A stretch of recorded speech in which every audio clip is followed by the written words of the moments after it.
Comprendre aujourd'hui pour défier demain. Droit et justice, économie, santé et bien-être, sport, société.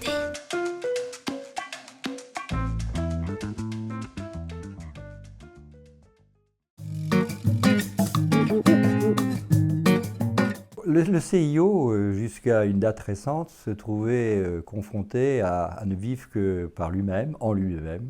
C'était une espèce d'entre-soi que j'ai appelé dans un de mes ouvrages la cuisine olympique. C'est-à-dire que le CIO décidait de l'attribution des Jeux à une ville ou à un pays, et la ville et le pays devaient se débrouiller ensuite de faire le mieux possible, en essayant de respecter une certaine charte et un certain contrat qui était de nature léonine. Ça tombe complètement à l'eau. Pour illustrer que ça tombe à l'eau, c'est que toutes les villes qui envisageaient éventuellement de se présenter commencent à renoncer ou à se désister définitivement. Donc le CIO s'est rendu compte que ça ne pouvait plus durer, parce qu'il n'y aurait bientôt plus de candidats à l'organisation des Jeux Olympiques.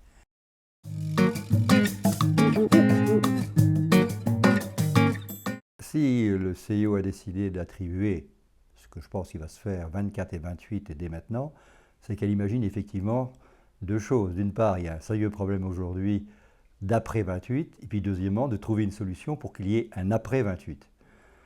Donc le CIO se trouve confronté aujourd'hui à un double problème. Un problème d'une part vis-à-vis de ses propres valeurs, les valeurs d'universalité, d'universalisme, c'est-à-dire que le CIO doit attribuer les Jeux, normalement, si l'on veut, à 200 pays, puisqu'il y a plus de 200 comités nationaux olympiques. Or, c'est impossible aujourd'hui de voir des petits pays ou des pays émergents d'organiser les Jeux Olympiques dans des conditions financières, sociales, économiques et politiques correctes.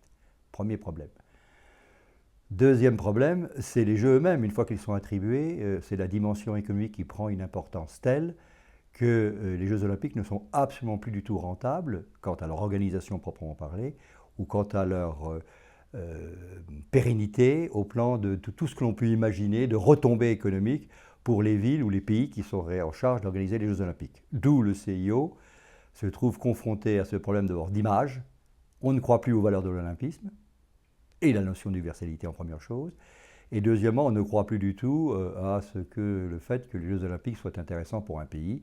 La preuve en est, c'est que les pays se désistent, il y en a de moins en moins qui se présentent à l'organisation des Jeux Olympiques ou qui renoncent en cours de route parce qu'ils se rendent compte que ça ne présente aucun intérêt économique et qu'il y a des risques sociaux très très importants. On l'a pour le passé, Londres, bien organisé mais très cher.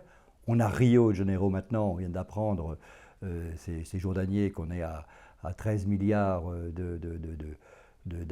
alors que le budget au départ était de 4 milliards. Et on l'est aussi pour les Jeux à venir. Tokyo, qui est le Japon, qui est quand même un pays sérieux, qui sur un budget au départ en 2013 qui était estimé de l'ordre de 4 milliards et demi de dollars, on en est à 27 milliards aujourd'hui, donc on doit renier systématiquement. Donc, politiquement, économiquement et au point de vue d'image, l'olympisme, le comité international olympique et les Jeux olympiques posent problème.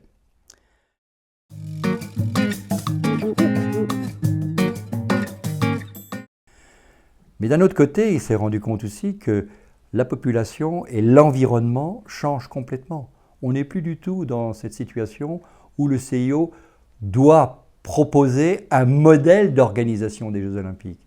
Maintenant, non, les villes, les pays ont intégré dans leur politique ce qu'ils envisagent pour leur jeunesse, pour l'éducation de cette jeunesse, pour le développement des villes proprement dites, comment intégrer le phénomène olympique et le phénomène des Jeux Olympiques. Tout le caractère durable dont on parle à propos des Jeux Olympiques, c'est bien sûr, c'est l'héritage après les Jeux, mais ça va beaucoup plus loin. Les Jeux Olympiques doivent s'intégrer maintenant dans une véritable dimension politique du pays, politique municipale, politique urbaine, politique environnementale, politique d'éducation, politique de la santé. Eh bien, les Jeux Olympiques, je veux bien les organiser, à la condition que ça s'intègre bien dans la politique que j'envisage, dans l'ambition que j'ai pour mon peuple. D'où cette réclamation permanente des peuples aujourd'hui de proposer éventuellement des consultations populaires pour voir si on est oui ou non d'accord sur l'opération des Jeux Olympiques. Est-ce que les Jeux Olympiques peuvent me satisfaire tel que je le veux et non pas uniquement satisfaire le CIO. Donc il y a une opportunité aujourd'hui pour le CIO de se repenser complètement et se trouver à la croisée de chemin. Soit on ne fait rien et on meurt et l'olympisme avec, soit on fait quelque chose.